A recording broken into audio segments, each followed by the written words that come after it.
童言童语大爆发，爸妈尬到吃手手。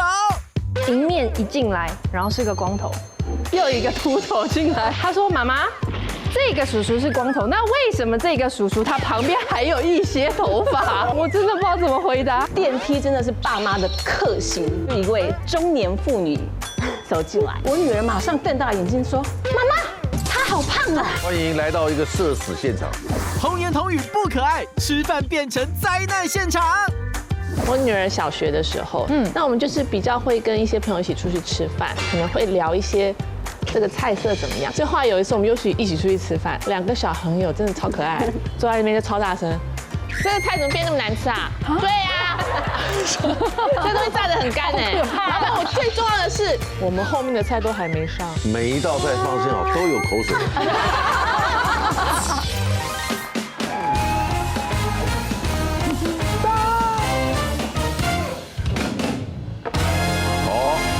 没这一道。欢迎收看《女王大人》。今晚我们邀请到了5位妈妈，他们的小孩经常开口的说出一些让他们怀疑人生的话。到底小孩子的哪些童言童语让他们好气又好笑呢？欢迎他们出场。好，介绍第一位，米亚伦，哎呦，欢迎好久不见的小蛮。欢迎人气营养师张同芬，欢迎李亮亮。欢迎严嘉乐姐，欢迎大家。今天有新朋友。张同芬没有来过。第一次，很新鲜。我们看到你也很新鲜。你平常住的地方都看不到人吗？平常都看到的是病人。哦，都是病人。我跟你讲，我们看到活生生的健康的病人，不同的病了，多了，对，懂了，很重你现在看到的都是还没有发作的朋友啊。是，对吧？张同芬的女儿也很大了。对啊，11岁了，5年级。哇，看不出来吧？看不出来，保养的很好。营养师啊，少女脸呢？营养师专长就是长得很营养。太好了，来。童言童语乱说话，真的让我哭笑不得。哭笑不得，他的孩子也不对，没多大，6岁，而且龙凤胎啊，大班，对，即将要迈入小1。啊，那这个时候什么话都会讲，你毁了。我跟你讲，因为姐姐生下来就比较肉，算命的老师给她取名字的时候就说这个女孩呢，天生就会肉肉的，而且她越肉命越好，所以你们不用担心。对，真的很准，她一出来就比她弟弟胖100克。100多，不是500，说错了。500克。对，她的养分都被她吸收掉了。恭喜你家里面就要养出一个钟欣凌了。我跟你讲，小时候真的还好，婴儿的时候就还好。可是呢，到了大概15岁，他就开始食欲大增，然后就很爱吃，正餐也吃，零食也吃，水果也吃，就是任何东西都爱吃。然后有一阵子我真的看不下去，因为其实大家很宠他，也不会讲。然后我老公也说，哎呀，他就这样啊，那个老师不是说他肉肉的会赚命很好吗？就给他肉啊。我想说他肉肉，然后也没关系，可是肉到我真的有点受不了，我就一天就跟他讲说，一姐你喜欢穿漂亮衣服对不对？我跟你讲，妈妈买的那些洋装哦，你如果再这样继续吃下去，你穿起来可能就没有那么漂亮了。可是妈妈没有钱给你买新衣服喽，所以你要不要少吃一点点？这件衣服还可以穿1年哦，你每天都可以漂漂亮亮。他应该听得懂你的暗示吧？对，他听得懂，但是他就白了我一眼，就说：“可是我很想吃啊，我就喜欢胖胖的，我觉得这样很可爱。”你知道吗？聪明，很聪明。那当下我就没有话可以反他，那我当然也觉得胖胖的没什么不好，我只跟他讲说，那没关系，那你只要注意一下，不要不健康就好了，因为有些人胖胖的会比较容易不健康，那你自己注意健康哦。然后你如果漂亮衣服穿不下的时候，就不要怪我哦。然后我就没有再跟他多说。你该提的都提了。该提的都提了。就那一天，我们出门去逛街，我跟你讲。电梯真的是爸妈的克星。我们一家人呢坐在那个电梯里面，正好就一位中年妇女走进来。她真的就是圆圆胖胖的，漂亮，真的漂亮。她就其实她走进来的时候，我心里就有不祥的预感，我真的不知道为什么，因为我早上才跟我女儿讲过这个话题。果不其然，当她一进来，转身背对我们之后，我们在里面嘛，我女儿马上瞪大眼睛说：“妈妈。”他好胖啊，他屁股好大，他比我胖，他屁股好大。你知道那个电梯就那么小，然后整个人就是愣在那边，我完全不知道。欢迎来到一个社死现场。对，我老公，你知道说他机灵吗？他就是马上说。哪有？我告诉你，全世界屁股最大的人就是你妈妈了，没有人比你的屁股大了。老会聊天了，对。这时候不要再聊了。我也觉得你要再聊，我当然也 OK，但是能不能不要再聊？但他既然都已经开了这个口，我真的就很尴尬。我就说，完了，我也只能假装很有礼貌的说。对呀，妈妈真的是屁股很大哦，但是我跟你讲，不要再聊了嘛。你都已经聊了，我们就要讲好一点的，让人家舒服。你想转回来？我就用我女儿的话讲，我就说，你早上不是才跟我讲说胖胖的很可爱吗？所以呀，我们屁股大的人都很可爱。我真的已经不晓得可以讲什么了。你看进了电梯，进了电梯，然后转身，然后一关上，后面一家人都在聊他。情何以堪呐！出来啦！所以那个不叫克星，电梯是你家的地狱。你就边聊说边赶快按最近的楼层嘛，对，按开，不要再拖到15楼了，3楼就下去。真的，我跟你讲，最尴尬的是不用我们按，那位小姐她自己按。真的，我真的觉得很对不起她，她真的是听了1楼，她真的受不了，她就自己按了一个最近的楼层，她就出去了。这可能是不幸中的大幸。对，但是当然事后我们还是得教育小孩说，不可以这样子说人家。那我们自己家人你要怎么讲都没有关系，但你不可以讲别人。那陈哥，你介意吗？我只是你现在很瘦，你等下留下来。你没有回答我，你介不介意？童言童语真的很可怕，因为像我小朋友现在喜欢听一些看童话，然后听一些唱歌。那有一个香蕉超人洗澡的歌，就是它的内容就是光溜溜光溜溜，我的屁股光溜溜，滑溜溜滑溜溜，细菌快快都冲走。OK， 那为了要让他们洗澡，我们就会在那个浴缸就帮他们洗澡的时候，就会跟他们一起唱这个歌。那小朋友他们现在就很容易带入，就有时候会妈妈的屁股光溜溜，就我在洗澡的时候，他们两个就会冲进来，妈妈的屁股光溜溜。在洗澡的时候，二宝才2岁4个月，他在他保姆面前就说：“廖阿姨，我跟你说，爸爸的屁股光溜溜，妈妈的屁股光溜溜。”他把它串成在一起。对，他们。然后那一天晚上。那个我去接小孩的时候，那个廖阿姨跟我讲说，他就说你们之后家里面是不是有一些事情应该要关个房间，不要让小朋友遇到，还是怎么样？我说什么事情？就是今天早上夫妻讲，他跟我们说，他唱了一首歌给我听，就是爸爸的屁股光溜溜，妈妈的屁股光溜溜。我就你为什么在家都不穿衣服？他是把爸爸洗完澡之后跟妈妈洗完澡的，可是对呀，别人听到就会觉得好像是我们在干在黑对。哦，像妈妈 happy， 然后就因为我们家是有，就是干湿分离有那个玻璃的，然后他就看到我就说，妈妈你那边为什么长头发？对，小孩真的都会问你。对，然后我就因为他怕冷，所以他长头发。好凉哦，太棒了！我2个都是男的，我不知道怎么讲，我当下就只能这么讲。我也以后你也会怕冷。对，我跟你说，然后我说，然后对，然后呢，后来就是他们2个在换尿布的时候，早上我儿子起来了，自然现象，这尿布一打开，妈妈，啾啾站起来了。我说哦，赶快把啾啾盖起来。妈妈，为什么啾啾会站起来？因为你肚子饿，我当下是想，因为你肚子饿要吃饭，这是一个正常的现象，所以呢，啾啾他时间该站起来，他就会站起来。肚子饿跟站起来什么关系啊？你觉得这种事让爸爸来讲会比较好一点？对，所以我不知道怎么讲，然后我说赶快盖起来，啾啾会飞走，赶快把它盖起来，会着凉。啾啾会飞走，好可怕！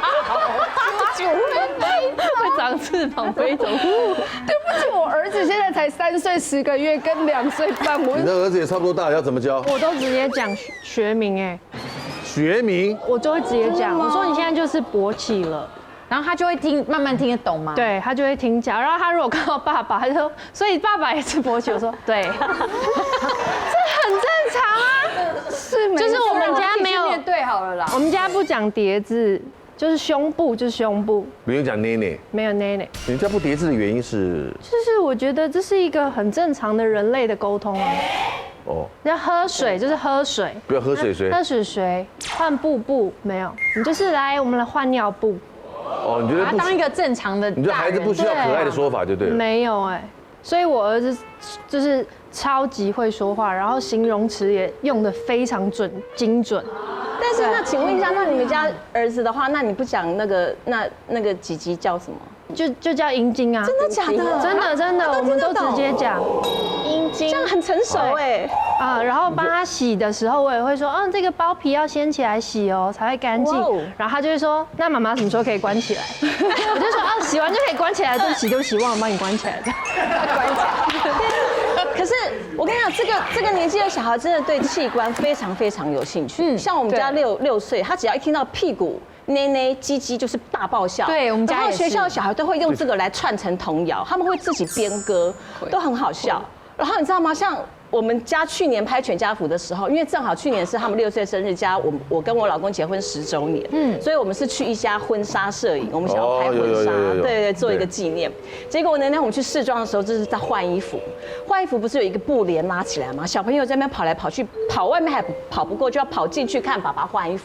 然后那个小姐就是弟弟妹妹不要再跑喽，爸爸在换衣服哦，换衣服的时候别人不可以进去看哦，这样跑。然后我女儿就突然很大声、很理直气壮。有什么关系？爸爸在家里都光懂懂，我早就看过他几集好多遍了。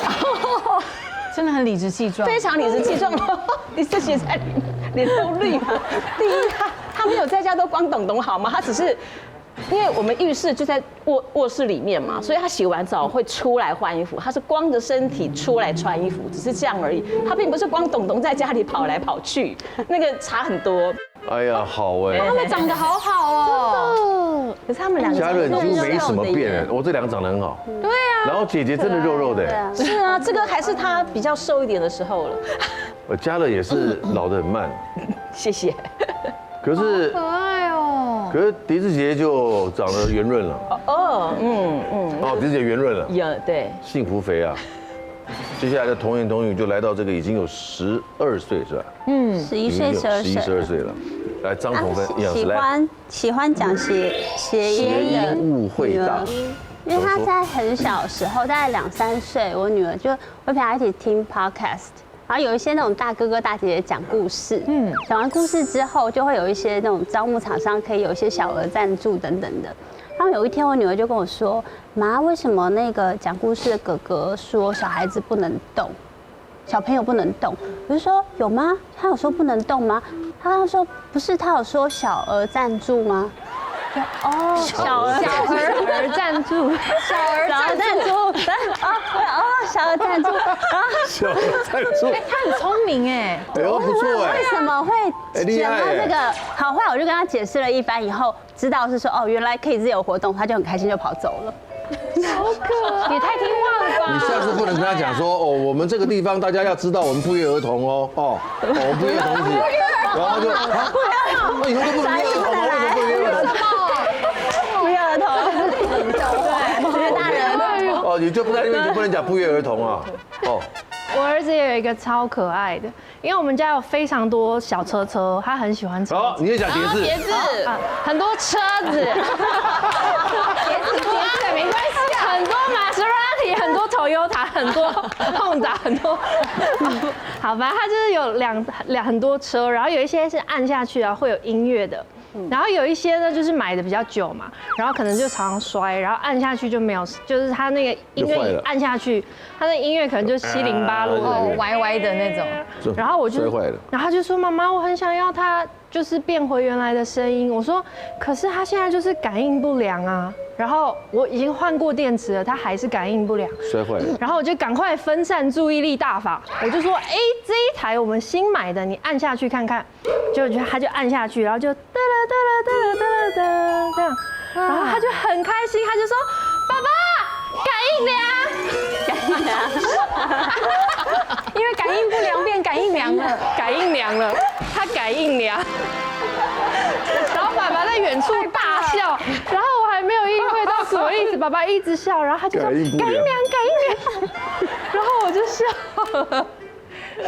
赞，不错哦，赞。然后之后我们就一直问他说：“宝，这个怎么样？”他就会说感应良，我们就好开心哦。他知不知道你们在爽什么？他不知道吧？他觉得我们就是他讲的很好，然后我们很开心，成就感。那以后呢，他如果去拿到什么去那光华商场，他修个东西回来以后，然后到老板，现在那个电脑改印良了没有？啊，你为什么这样讲话？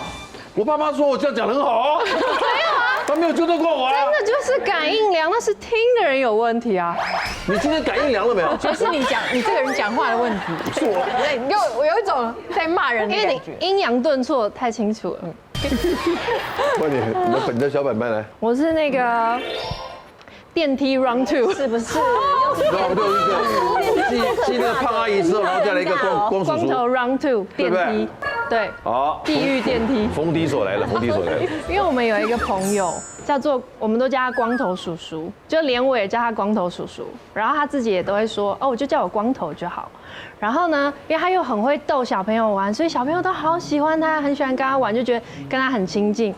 然后有一天我就去那个妇幼诊所看一下妇科这样，然后我就牵着我儿子，然后结果就有那种爸爸没有睡醒的，然后就迎面一进来，然后是个光头，然后我儿子就说：“妈妈，他是光头。”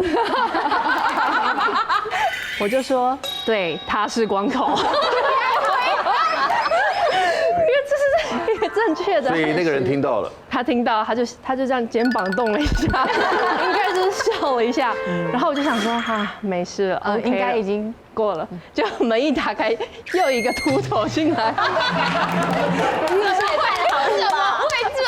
哎，秃头跟光头不一样哦，不一样。光头是没头发，秃头是有头发哦。所以，我儿子精确的讲出了，他说：“妈妈，这个叔叔是光头，那为什么这个叔叔他旁边还有一些头发？”他也太好奇了。我儿子观察力很强，然后我就说，因为他可能喜欢这个造型吧。这话也不能这么说。我真的不知道怎么回答。其实秃头很无奈的，我觉得这要想个办法圆。对，旁边怕凉。对，就这样。所以他比较不怕冷。对，就这样。然后那个叔搞不好会笑，然后他搞不好会回头看着小朋友。他上面比较热，他旁边比较冷。他搞不好会跟着小朋友讲，对，我比较不会感冒。走楼梯就好了。对，电梯真的好危险，真的。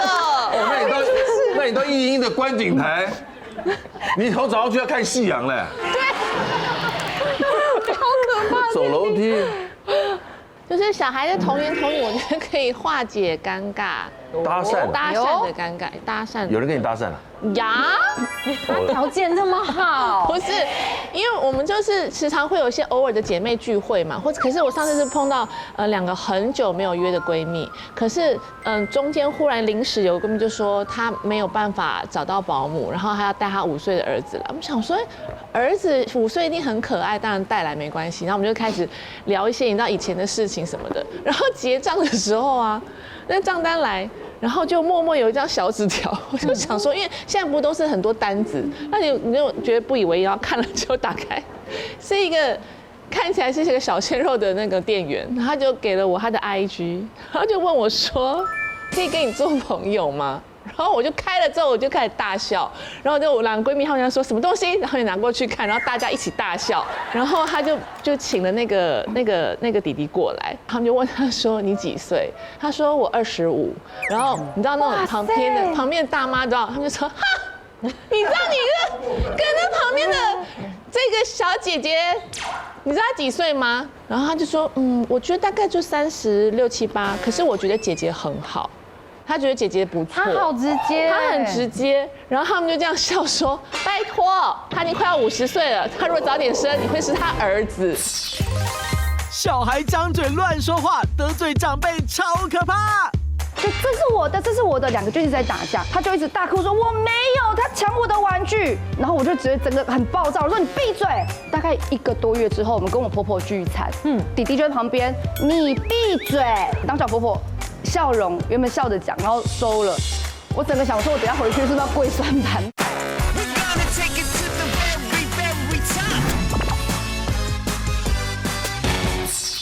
然后他们就这样笑说：“拜托，他已经快要50岁了，他如果早点生，你会是他儿子。”然后就是超尴尬，然后男生好像被训话一样在那边。然后你知道那2个大妈型就是声音很大，然后还好他那5岁的小儿子就说：“妈妈，你们在讲什么？他说没有啦，这个哥哥要跟艾玛姨当朋友。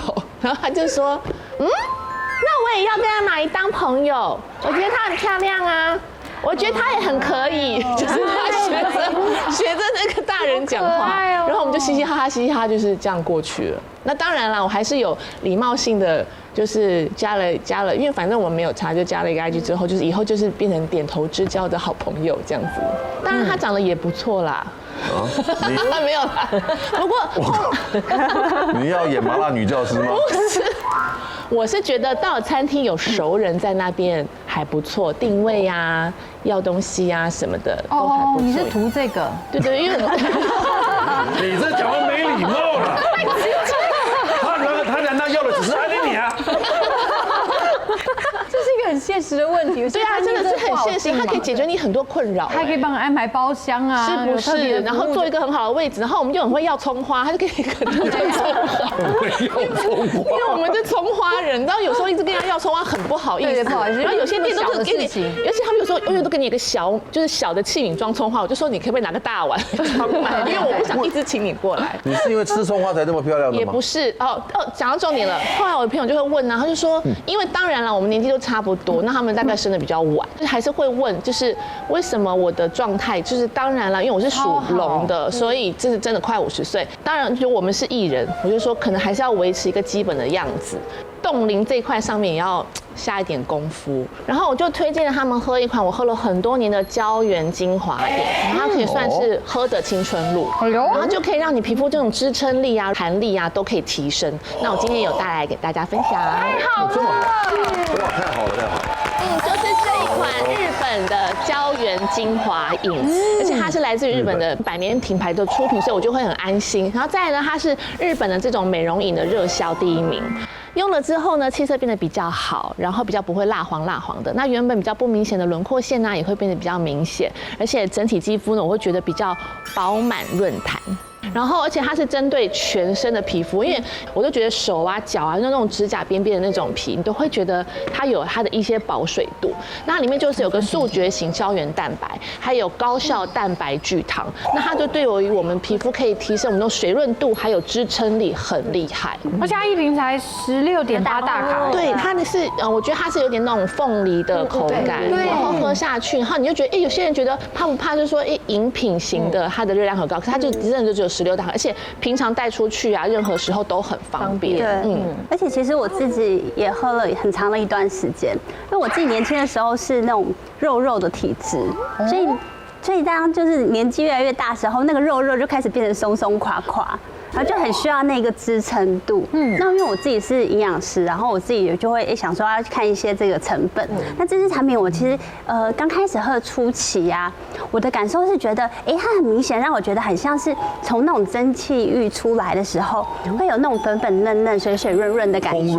对，你说气色吗？气色整体的状态，大概才在1个礼拜左右就会有很明显的感觉，然后就持续喝下去。那它里面的主要的成分啊，其实有2大个，像刚刚有提到的这个速决型的胶原蛋白，它是一个很小分子的胶原蛋白生态，它高浓度，分子又很小，所以它可以快很准的直接被我们身体吸收，对，然后让我们的身体可以再去生成的更多这些胶原的这个支撑力。然后此外，它还有一个这种高效的蛋白聚糖，蛋白聚糖它其实就很像是一个补水网，它直接去深入，让我们的水分、胶原蛋白可以抓紧，所以长期喝下来就会发现，越喝那个感觉就会越明显。然后这一支产品里面又还有添加维生素 C， 所以它可以帮助抗氧化，帮助胶原蛋白合成，然后还有赛洛美是保水之王，所以它里面的这维生素 C 是加饱加满。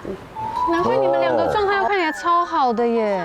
所以就是要里应外合的去做保养，然后像这个就是连我们的金钟天后天心小姐姐也都在使用。天心啊，对，所以她的天心长得多烹饪哦。对啊，就是她的状态超级好，所以你们刚刚都有试喝了吗？有，好好喝哦，而且它很方便哦，它是像官网下单，然后可以帮你打电话也可以。最重要的是有时候会忘记订购，它可以配送吗？立即配送，而且它1盒就免运，所以超级方便，就懒人救星，就随时都可以记得要保养。对，那其实我觉得基本上呢，这种保养就是你几岁开始，它就会让你的年龄状态停留在那个岁数。然后甚至会更好。如果想得到这个美丽的小秘密的话，锁定我们女王大人的官方粉丝团就有机会得到哦。谢谢你的分享，谢谢。第二个环节，童言童语乱说话，这次我真的生气了。他现在已经是11岁了，已经刚好是在青春期开始有叛逆的那个倾向。可是他真的是2、3岁的时候，真的是一个很温柔而且很善良的一个小孩，就是可以发良民证的那一种，就是很温顺。谁3岁拿不到良民证啊？真的吗？对，可以跟我们分享一下。温柔善良，感觉他现在没有，也不你可以是告诉我哪一个3岁的孩子刚被从监狱放出来的？我现在要回收那个良民证了，现在，因为他11岁开始，就是一些小小的话，我觉得他都会突然间的那个爆炸激怒。有一次他比较早回家，我就说，你今天比较早回来耶，然后他就说，我是不能早回家吗？怎么敌意这么重？对，怎么那么派啊？你说现在的他？现在的他，对，已经良民证回收的他，然后我是不能够，对我是不能那么早回来，是不是？然后干嘛这样讲？对，干嘛这样？话可以好好讲嘛，对不对？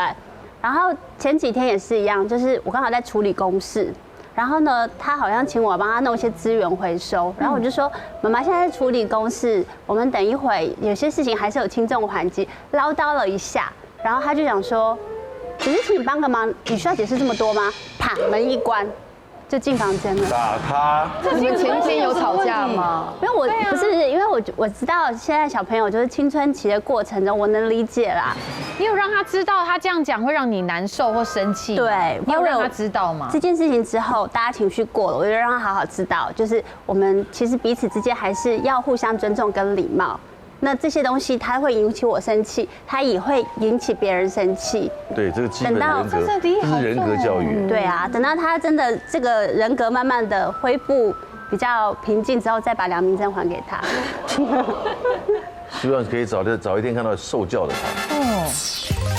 温柔好妈妈却被女儿一句话气炸。他前一天已经选好衣服挂在那边了，第二天就很高兴的要拿来穿。我说一姐不行，今天好冷哦，那不然你可以穿这件裙子，但是你要加一件扣子在里面。我女儿立马看到爸爸出来了，靠山来了，立马大哭委屈。爸爸，我不要穿这一件，妈妈强迫我。我秒怒，我真的是秒怒，然后我就冲到他面前，我说，哇塞。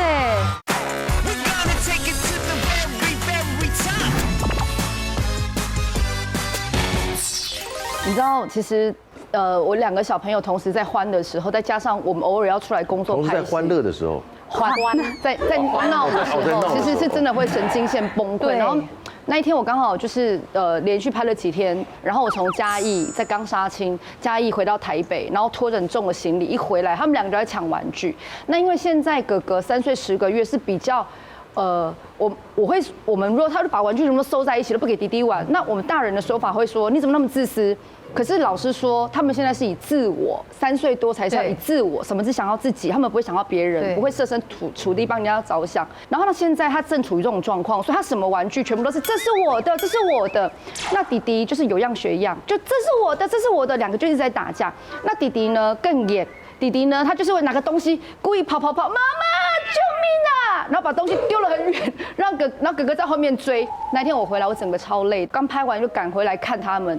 我真的觉得天哪，我为什么不多留1天？明明剧组帮我多安1天，我可以多睡1天到明天中午，为什么我要赶着回来看你们？你是要跟我们分享一个后悔回家的故事？对不起，我前面讲太早回家了，对，有点搞错问题了。对不起，没有。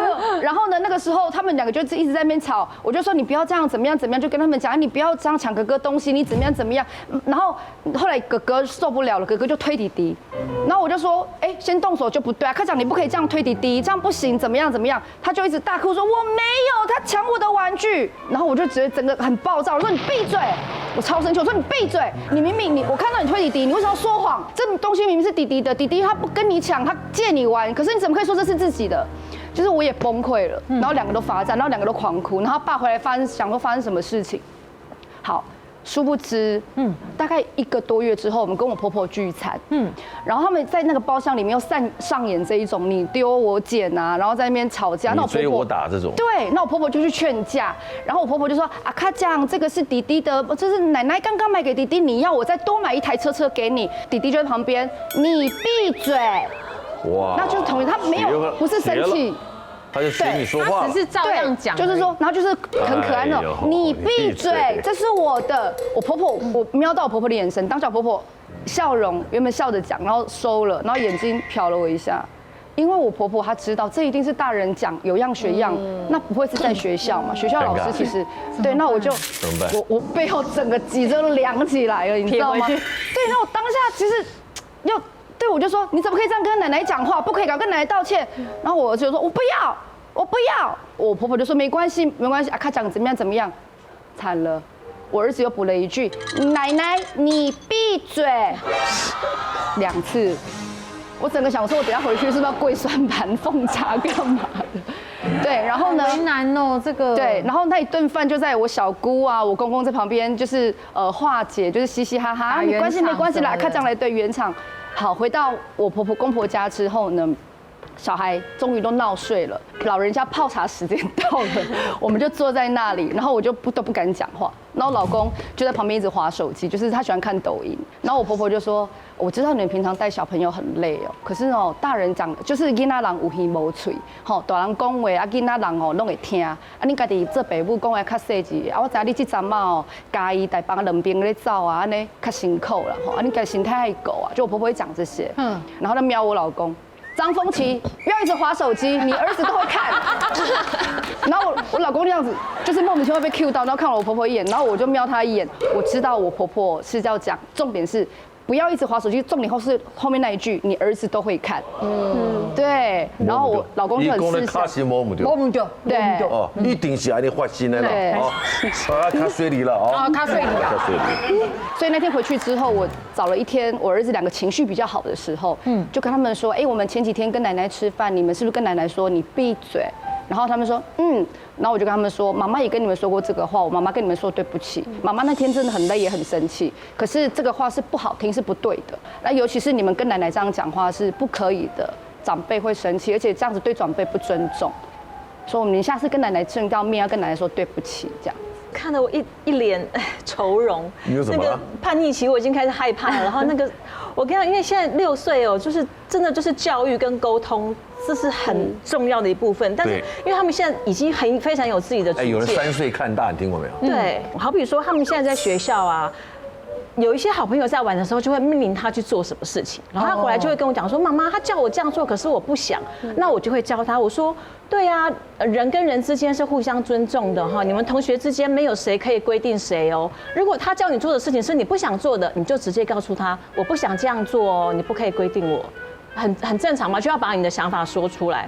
好，后来有一次呢，我们去那个科博馆去看展览，结束之后呢，一样我们就进电梯。然后我儿子呢，因为他很喜欢玩按电梯，他们都喜欢按开跟关，然后几楼他们都要自己去按。但是我们是第一个进去的，所以应该就要赶快往里面走，因为人很多嘛，要让其他的人可以进来。所以我们走到里面之后，他就一直要往前去按那个电梯，我就说，你不要往前了。他就说，可是我要按电梯。我说没有，这里人很多，你不要再往前了，别人都要进来。他就不听我的，他就说妈妈，你不要规定我，他就一直要往前。然后我那时候就有点火了，然后因为已经是人都要涌进来，所以我就没有时间跟他教育，我就直接把他抓着就站到我面前，然后就把他抱紧，不让他动这样子。然后出了电梯之后，他就跑到那个大厅，蹲在地上大哭。他说妈妈，你为什么要这样子推我？我说我没有推你啊，我要去按电梯，你为什么要把我推回来？我说没有啊，我只是怕你影响到别人，因为每个人都要坐电梯。可是我就是想要按电梯啊！你为什么可以规定我不能按电梯？你不是说过没有谁可以规定谁吗？你为什么规定我？童言童语不可爱，吃饭变成灾难现场。我女儿小学的时候，那我们就是比较会跟一些朋友一起出去吃饭，可能会聊一些这个菜色怎么样。所以后来有一次我们就一起出去吃饭，2个小朋友真的超可爱，坐在那边就超大声，这个菜怎么变那么难吃啊？对呀，这东西炸得很干哎。然后我最重要的是，我们后面的菜都还没上，每一道菜放心好都有口水。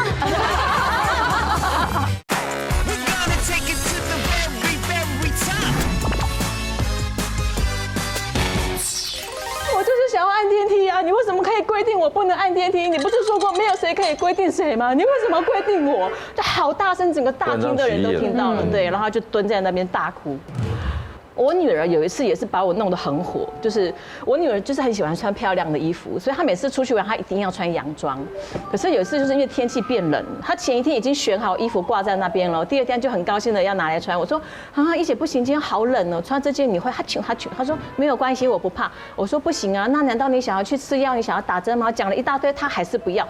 我说可是就让她穿啊。不行啊，因为已经解释过了，他还就让他穿。不，但是小孩生病真的很麻烦，让他穿苦的也是我自己啊。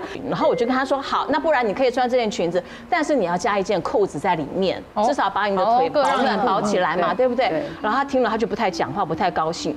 然后我就一直跟他解释，就是苦口婆心讲了好久，大概讲了有10分钟左右哦，他最后才真的勉为其难的就还是不高兴的脸，但是就点点头，然后我就帮他穿上裤子了。好，过一阵子爸爸出来了，一看他就说啊，小宝贝，你今天怎么这么漂亮？怎么讲得很开心？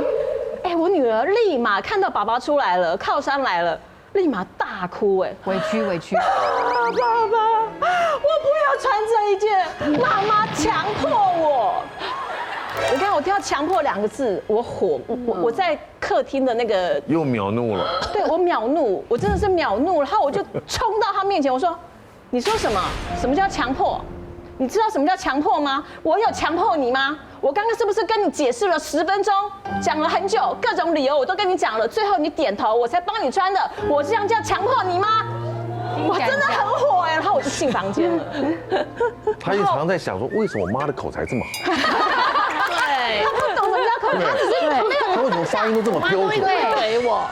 他那个当下只知道我很生气，本来想要进来跟我说一声对不起，就殊不来进来的时候看到我已经在房间爆哭。哇塞，我很难过啊，委屈是不是？对，因为我觉得我在教你啊，我真的没有委屈你啊。应该是说我们都蛮讨厌被误会的。对，没有人喜欢被误会、被栽赃、被扣帽子，对不对？我女儿小学的时候，那我们就是比较会跟一些朋友一起出去吃饭。那我们有一对夫妻的那个老公啊，然后他们家比较是属于那种美食家，然后有些写一些部落客啊什么的，所以他们会评断，会比较不小心的在，譬如说我们在吃饭的时候，可能会聊一些这个菜色怎么样，可是他并不是在桌上讲，他会批评。我们一起出去了之后，到车上。那可能那美食家就会说啊，刚刚那个餐厅老板是换了吗？怎么变成这个样子？刚刚什么菜怎么了？什么东西太油了？什么东西太干了？然后我们就平常很常出去，所以呢，我女儿就会一起跟着听到这些评论家的评论。所以后来有一次我们又一起出去吃饭，结果我是他们那时候那对爸妈不在，我是带着他儿子跟我女儿一起，然后跟我别的朋友出去，然后2个小朋友真的超可爱，坐在那边就超大声。这个菜怎么变那么难吃啊？对呀，这东西炸得很干哎，老板换人了吧？什么事情？被批评的头是道哦。然后这个东西怎么会这样放啊？以前都不是这样，一定是老板换那个厨师换人了，还是今天是2厨？再也别去那家餐厅了吧。然后最重要的是，我们后面的菜都还没上。我就超紧张，我就说每一道菜放心好，都有口水，还有痰。前阵子我们也是跟有小孩的朋友出去，我女儿现在长大了，我们是去那种小吃名店。然后就是有时候小朋友可能吃不懂什么阿给啊，那种甜不辣那种酱，然后就有一个小女生，然后小男生这样，然后可能我们就问他说，怎么不吃啊？好难吃哦。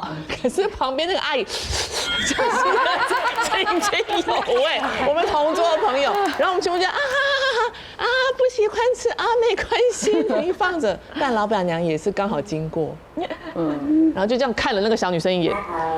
然后我女儿这时候发现，天哪，她小时候就是这个样子，漂亮。对，所以我后来也是教她，就是不管什么样，就是你碰到各个人事物不喜欢的，先降再降。对，认同。对，先闭嘴想一想再说。因为我儿子是一个求知欲非常强的人，然后因为我们家是不3C 不 iPad， 然后没有电视，所以我们是早上7点跟他聊到晚上7点，他中间是 non stop。可以一直讲一直讲，是我跟他说，现在嘴巴在吃饭，先不要讲话，吞下去再讲，他会这样，妈，我跟你说，然后这样子的那一种。他的这样子的一个孜孜不倦的这个，跟他的父母亲教育有没有关系啊？我不知道，因为我们很喜欢跟他聊天，什么都跟他聊。然后我们什么事情他都知道。然后比如说他最近他就会说，他就很喜欢那个火山爆发跟龙卷风，他就会有一天他就很慎重的问我们说，爸爸妈妈，龙卷风跟火山爆发是怎么形成的？我说怎么形成的这个词？哇，这词汇已经有了。对，然后我们就要一直绞尽脑汁，然后去想，把以前学的全部。没有3C，没有 iPad， 所以他是靠阅读。阅读，完全阅读。我们家很多书，这个很不容易。可是如果直接像什么龙卷风的直接影片形成什么，可能只能爸爸妈妈演喽。龙卷风，现在是一个什么气流？遇到了什么气流？真的，我可能用演的。我跟他爸爸2个真的会在家这样。他有影片不是更生动？可以大一点，大一点再，因为我们都演员嘛，先让他有一些想象力出现。对，好。然后，所以我们比如说爸爸开车，我坐着，我就会跟他聊外面有什么。然后，因为我们家是住在比较乡村的地方，就很多电塔。他就会电塔，对他就会问妈妈那是什么？我说哦，这是高压电塔。他说高压电塔是做什么的？然后我就跟他形容说啊，它是接电，然后到每一户家就会有电可以用。那台北呢？台北就地下化啦，所以没有这些电塔，这样，所以我都会讲得非常细节。对，然后好，他就把它记到脑子里了。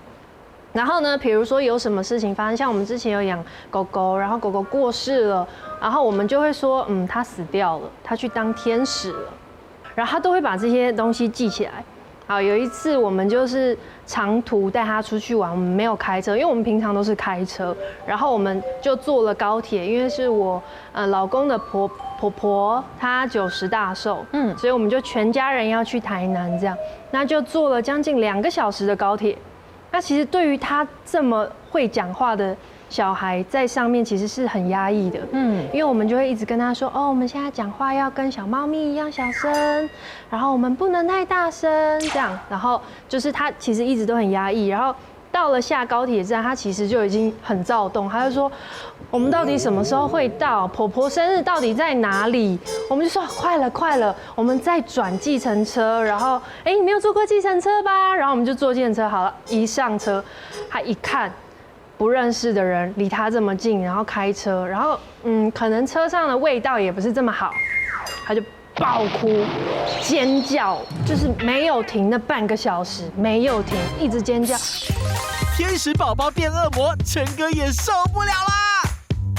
他有一次这样踹到我尾椎，我半天没办法站直。然后我就说：“你知道你踹到我尾椎？”他说：“我不是故意的啊，对不起。”突然间天使变恶魔了。然后你也没办法，你知道吗？我拳头有点硬了，是真的。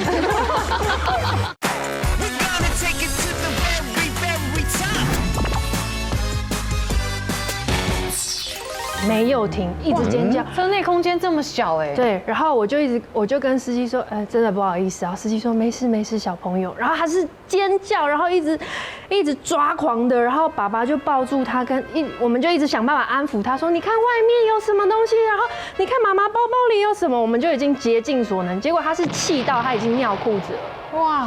然后还好，因为他是坐在爸爸身上，所以我就快速的帮他换了新的裤子，从包包里面拿。然后他这半个小时，他就是不停的尖叫。好，他除了尖叫就算了，他说出了“我再也不要看到你，你去碰高压电塔，你现在去当天使，我永远不要看到你。”他跟你说，跟我说，突然间天使变恶魔了。对，然后我就一直忍住那个情绪，我就一直说，好，宝宝，我知道你现在真的很生气，但我其实就已经，你知道，我其实已经在滴眼泪，然后我就一直把眼泪擦掉，因为我想说，爸爸已经撑在那边了，我不能，对，然后你不能跟着崩溃，对我不能跟着崩溃。好，一下车，爸爸就说，你去吧，然后我就一转身，我就这样，啪，我就在路上大哭，我就说你最好给我说过你说过的话，然后我就眼泪一直掉，我就说我好难过，然后爸爸就说我知道，然后我就说我说我已经真的做，我能做的，我已经都做了。爸爸说我知道，然后因为我们家是有情绪当下我们不讲这件事情。然后晚上夜深人静的时候，因为他睡觉都是找我，然后他就抱着我的时候，我就跟他谈心，我就跟他说：“宝宝，你知不知道你今天这样讲，妈妈真的很难过。”然后我就哭了，他就坐起来，然后就把我眼泪擦掉。他说：“妈妈，我不是故意的，我也很生气。”然后我就说：“他有没有告诉他气什么？”我就讲，我说：“那你在气什么？”他就说：“我太久了，太久了。”他就只说太久了。我说：“我知道太久，妈妈也觉得很久，这一整个过程都好煎熬。”我说：“我们都很辛苦，爸爸也很辛苦。”我说：“但是去碰高压电塔跟去当天使，意思是说你永远再也看不到妈妈了，你想要这样吗？”然后就抱着我说：“我不要看不到你。”我说：“那可不可以请你下次不要再讲这个？”我说：“因为我真的很伤心。”然后我就同时就擦眼泪，然后他就说：“好。”就是从那一次深度对谈之后，他没有再讲过。所以他真的知道他伤到你了。对，因为我就真的哭了，他就爬起来这样，然后把我眼泪擦掉，是很难过哎。他知道他妈妈是爱哭鬼吗？他知道，因为我蛮常被他看到的时候，然后我就这样，我真的很痛，然后我就哭了，他就吓一跳，然后我就说，不是正常人都会哭。他儿子力气真的很大，儿子20公斤。对啊，他有一次这样踹到我尾椎，我半天没办法站直，然后我就说，你知道你踹到我尾椎？他说我不是故意的啊，对不起。然后你也没办法，你知道吗？我拳头有点硬的是正常的。我曾经有过，我问他说：“你知道这是什么吗？”他说：“拳头，砂锅般大的拳头。”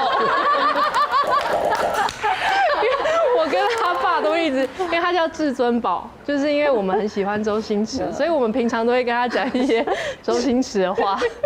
他就是砂锅般大的拳头，好可爱哦。人格养成阶段呢，大概从2、3岁到5、6岁，生活习惯都不要在这个时候先养成，这中间的所有过程的是非善恶都是慢慢经由你们一点一点捏出来的。你种什么因得什么果，估计都是这样。各位想想看，你们曾经也都是乱讲话的高手啊，对不对，各位？对不对？所以生小孩就是一种悔改啦。我们一起成长，好不好？散播欢乐，散播爱，女王大人与您共创未来。我们下次再见 ，See you。